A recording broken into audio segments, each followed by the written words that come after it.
This is me entering an arcade wearing just your normal everyday backpack. Only technically it's not your normal everyday backpack, because when I set it here and then nonchalantly load a few balls into the water bottle, then it plays the game like a good robot should, and I win all the tickets. And that's pretty cool, but what if I told you I made similar backpacks not just for Skee-Ball, but for this game and this one, basically coming up with contraptions to absolutely dominate 5 of the most common arcade games, including some hacks that cost less than $1 and actually work to set world record ticket payouts. But we also secretly recorded data from a bunch of different arcades, so I'll teach you the strategies to beat the games that give out the most tickets, along with showing you the 5 games we discovered are actual scams. Don't ever step foot in another arcade again until you've watched this video in its entirety. Let's get started.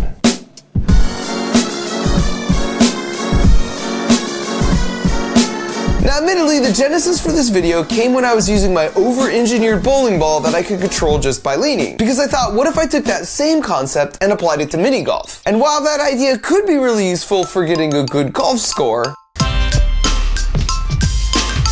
there's just no real payoff for my efforts, which focused my attention to the holy grail of any mini golf course, the arcade. It was time to recoup all the allowance money I've lost as a kid, starting first with Skee-Ball. And before we really see it in action, let me first explain how it works. Because if you take away the backpack, you'll find a Frankenstein version of a softball pitching machine that we chopped up and modified so it runs just off batteries. Then there's a solenoid here that makes sure the Skee-Balls get released one at a time. So if you just turn it on, then we put a ball in here, it fires the ball like this. The coolest part here though is when it's placed in the backpack, you roll this pocket up to reveal the ball exit, and then place this water bottle here as a clever disguise to load up to 3 balls at a time. Now, of course, if you don't have a secret robot backpack, here's how you win this game as a mere human. For starters, if you watch the pros play, yes, there are Skee-Ball pros, they actually aim for the 4,000 point hole. And this actually makes sense because even if your throw is a little too weak or a little too strong, you're still getting significant points. A common mistake is to take the bait and go all or nothing by aiming for the small 10,000 point hole in the corner. The pros aim for this only in desperate situations where they're behind and they need big points to make a comeback for the win.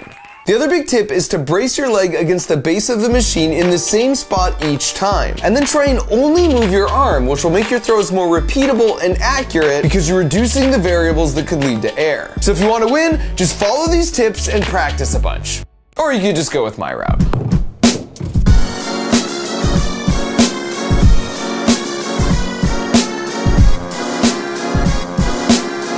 So then when you're all done dominating, or if you think one of the workers might be getting suspicious, you can just pick up the backpack at any point and walk away with a bunch of tickets on your card. Up next is one of my personal favorites, basketball. In this case, the backpack is being used just to smuggle the special mechanism inside. Because to the untrained eye, this is just a normal basketball, when in fact, it's a robot in disguise. Now, before I show you exactly how it works, you first need to understand how these games work. Just underneath each rim is an infrared laser and a detector. And then on the front of the rim, on the other side of that metal plate, is a reflector. So when the laser beam shines straight forward, it bounces off the reflector, and then the sensor's like, yep, I can see the beam. So when a ball goes through the hoop, it breaks the beam, and the sensor's like, aha, I didn't see it for a second. At which point it tells the game to add 2 points to your total, because that means you must have scored. In engineering, we call this a beam break detector, and it's the exact same concept you have as a safety feature on your garage door. So if you really want to destroy the high score here, the ball needs to break the beam, then somehow get out of the way so the beam reconnects, and then come back and break the beam again over and over again as fast as possible. But if you think about it, the whole ball doesn't need to actually get out of the way, just the part in front of the beam itself. And how might you do that? Well, one way is to 3D print the bottom hemisphere of a basketball in 2 parts attached together through some linear guide rods, then add a battery, microcontroller, and servo motor so the bottom part of the shell can translate up and down. This way it would reconnect the beam and then break it over and over again and register 2 points every time that happened. Now you just need a way to grab the rim so you can hang out there while you perform these shenanigans. And if you had some pneumatic pistons connected to a mini pressure intake controlled by a solenoid valve triggered by an RF remote, then you could shoot the ball normally, and then with one push of a button, piston rods would shoot out and grab the rim, and then once mischief was managed, you trigger the remote again and they would retract. Now if you just add another 3D printed transparent hemisphere on top, then glue on the actual basketball skin, and when you put it all together, it would look something like this. Now, if you don't happen to have a RoboBall, here's a few tips that will help you get the high score for this game. Now, the most important thing is you never want to waste time waiting for a ball to roll down to you. And since these games normally come in pairs, just swipe your card on both games and then temporarily borrow the second set of balls. Now, this should give you plenty more than you need, so just keep the balls that are the least inflated. Now you start the game and get into a rhythm where you finish your shot with one hand and then start grabbing or replacing the ball with your other hand before your first shot has even gone in. Or if the rim is close and you want to get really extreme, you can just go with a two-handed shooting strategy like this guy. But even that strategy is no match for my spherical transformer, because when I'm ready to go, I just shoot the ball with one hand and then hit the remote right as it's about to go in.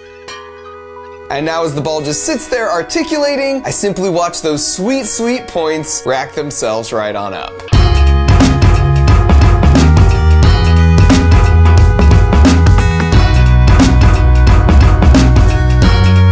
And then as soon as time's up, I just hit the remote again, and the piston rods retract. And while no one's the wiser, I've now engineered my way to a buttload of tickets and a new lifetime high score.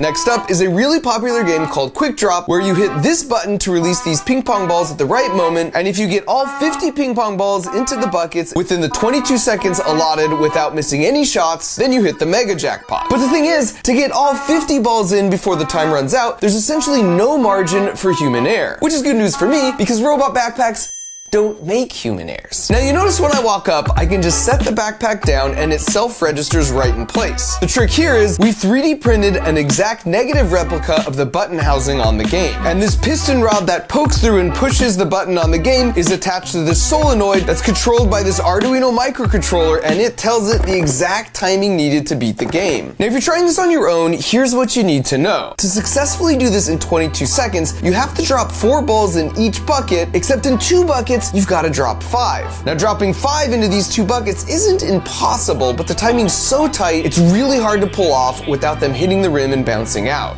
Now the jackpot starts at 500 tickets, and every time someone loses, it goes up by 2 tickets, and each time that happens, the game gives you just a little more total time on the clock. And so if you ever see the jackpot at more than 625 tickets, enough time is now on the clock where you only need 4 balls per bucket to win, and it's definitely worth trying it a few times because that makes it so much easier to pull off. Alternatively, if you're too impatient to wait for the jackpot to rise up, you can just go to school for 6 years to get a degree in mechanical engineering and do it this way.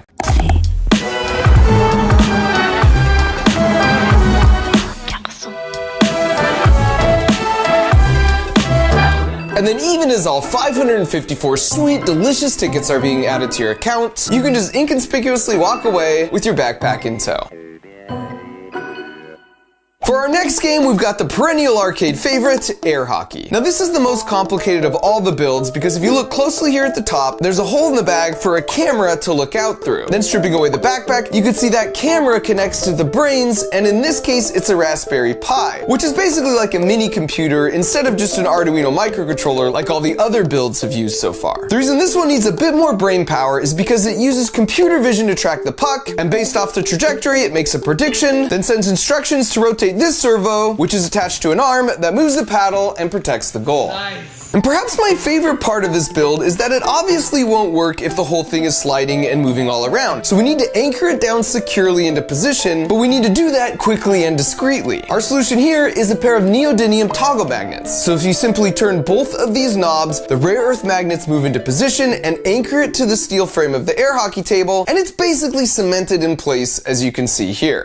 As for the human strategy here, playing air hockey might seem like total chaos, but there are 4 simple tricks that will pretty much guarantee you can beat any casual player. The first is to hold the paddle like this and not like this. Doing that allows you to really whip the paddle around and gain extra speed on your shots. The second is that for your default defensive position, you want your paddle to be out here, not right up against the goal right here. That's because this cuts down the angle and you only have to move the paddle back and forth this far to protect the whole goal versus back and forth this far if you're against the edge. This is the same reason goalies will come out of the goal if there's a breakaway in soccer. Even for a bank shot, you now now just have to move the paddle a small distance diagonally back like this. So your paddle should essentially always stay inside a triangle like this when you're playing defense. Now when you watch professionals play, yes, there are air hockey professionals, you will see them employ both these first two tips. The third trick you'll also see is they try and play for possession. You want to try and cushion your opponent's shot and gain possession of the puck so you can set up your own shot, which leads to the last tip. Mix up the straight shots and bank shots, but try and practice at least one trick shot like this one, where you hit the puck down into the corner and then when it rebounds back to you, you hit the bank shot for the win. Here's what that looks like in action. Now the real benefit of my backpack system is you can be playing your opponent, but then when you get a phone call or you have to attend to some other important matters, your goal is in safe hands.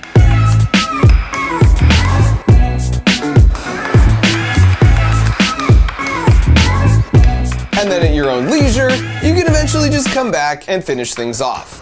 Then with the victory securely in hand, you just disengage the two toggle magnets with a twist, and you're good to go.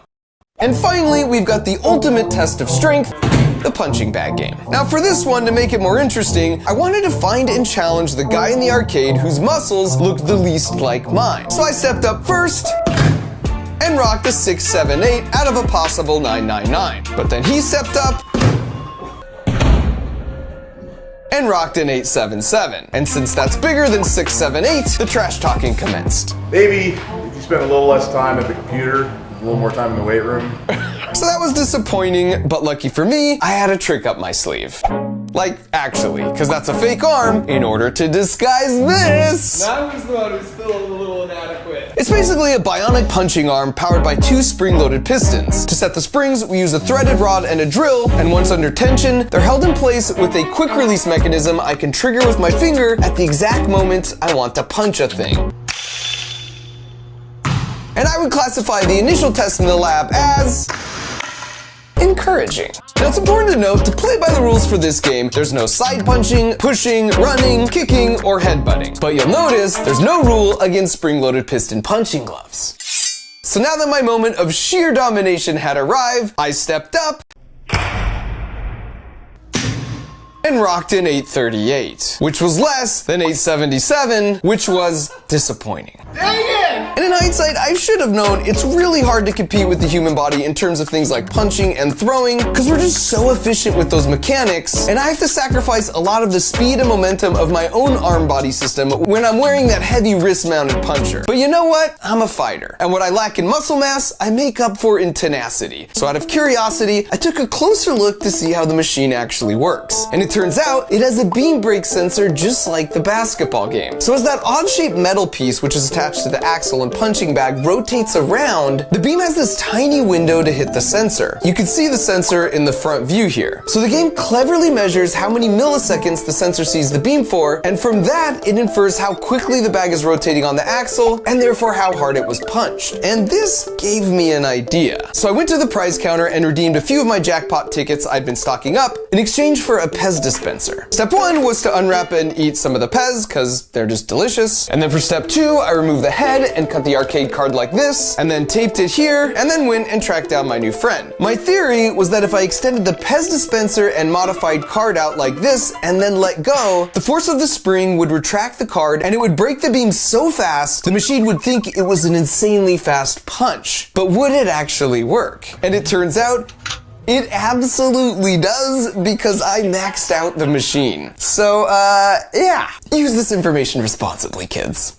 Now, a few years ago, I made a video where I visited the carnival and collected data on all the games and then used physics to expose which carnival games were rigged and then showed how to beat them. So this time around, instead of the carnival, I once again bribed some family friends with unlimited Slurpees in exchange for them collecting a bunch of data at some local arcades. And in addition to uncovering which games were scams, which I'll cover in just a minute, here's what we discovered. For starters, the most popular games in the arcade were the redemption games, as opposed to the experience games. And here's what I mean by that. Redemption games are the games where the goal is to win tickets. So like the coin pushers, or this Plinko game, or spin the wheel. On the other end of the spectrum, you have experience games like air hockey, skee ball, or racing games. It's a trade-off, because the games on this side of the spectrum give out more tickets, but it's not as much about the fun of the experience. And then in the middle of the spectrum, you have games like the ping pong drop or hit the clown that have middle of the road ticket payouts, but they're also middle of the road fun to play. Now, since the games on this side were a lot more popular, popular, they earn a lot more money for the arcade even when you factor in the higher ticket payouts. We found that for a medium-sized arcade on a busy day, the less popular games were played 25 times, and the more popular ones could be played up to 250 times or more. At an average gameplay of $1, that means each game makes $25 to $250 per day, or about $7,000 to $70,000 per year. And finally, we found that if your sole goal was to win tickets, coin pusher games like this Avengers one seem to be the best return on investment. But honestly, you can just ask one of the workers there who are hanging out making minimum wage and are probably pretty chill, because chances are they'll just tell you which ones they regularly see pay out the best.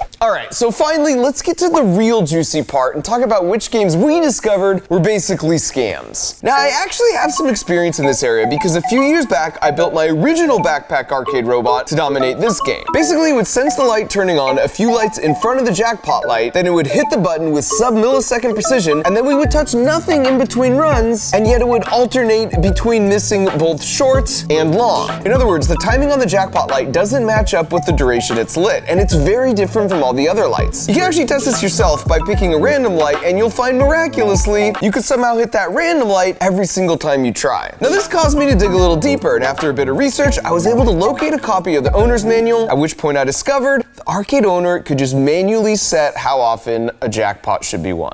So this time around, I was curious what other games were essentially running the same scam where you think it's a game of skill, but in reality, the arcade owner is controlling when a jackpot's won. And as it turns out, this really popular game called Stacker employs the same trick. This other really popular game, Keymaster, and this Cut the Rope game are also, in fact, running the same scam. In all three cases, I was able to get a hold of a copy of their owner's manual, and each one has some language around how the arcade owner can specify how often a jackpot occurs.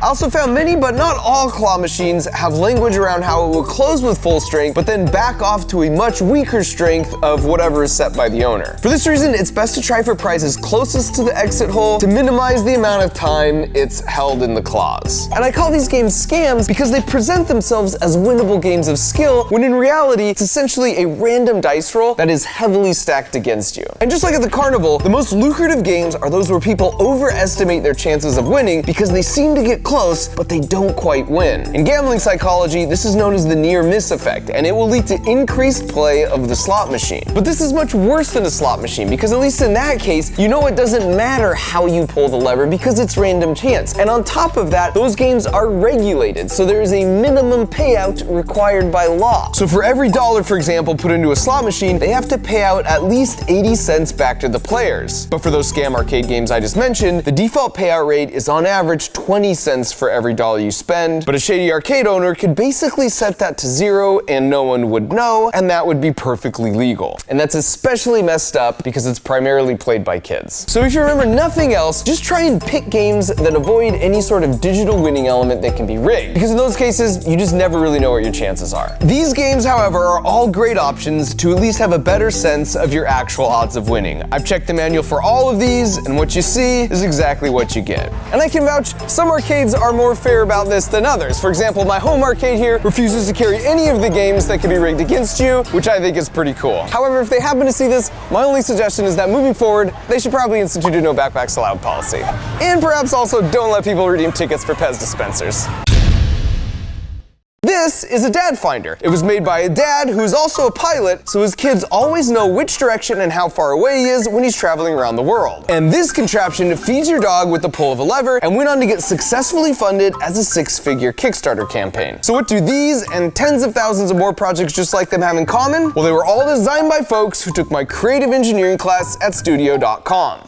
The best part about being a maker and an engineer is you can come up with clever solutions for your real-life challenges, like winning more tickets at the arcade. It's like a superpower, but it's a superpower you can learn, and I love to see others catch that spark, which is why a few times a year, I teach a month-long creative engineering course, and enrollment for the latest session is open right now. Now you might be like, hold up, Mark, didn't you just launch the Crunch Labs Build Box, that monthly toy that gets delivered to a kid where you build it together with them on video and then explore all the juicy physics that make it work? Why are you now back to talking about this class? And it's like, yeah, I did. But the problem is that we sold out of the certified butt ton of subscriptions we had in stock in like less than a week. So I don't really want to talk about that until we have more in stock, which will for sure happen in time for the holidays. So if you want to guarantee you get dibs on one for Christmas before we sell out again, you better get yourself on the wait list at crunchlabs.com ASAP. And now you might be thinking, all right, but what's the difference between the box and your class? And the answer is the CrunchLabs monthly build box is sort of the first step. It's a monthly build I walk you through where I teach you to think like an engineer. So if you're teenager-ish all the way down to way younger, it's perfect for you, and you gotta get on that wait list. But if you're teenager-ish all the way up to way older, the creative engineering class is perfect for you. Because the class is more open-ended and it covers my full engineering design process all the way from how I come up with an idea to prototyping to finalizing the build and then giving it character. I show you everything that I'm thinking, everything that I'm doing, and I do it 3 times. Over the course of a month, you're gonna watch me design and create 3 totally original builds, and I'm gonna guide you through finishing 3 creative builds of your own. And this is an online class, so you can take it from anywhere and work it around your schedule, but it's fully immersive and intensive.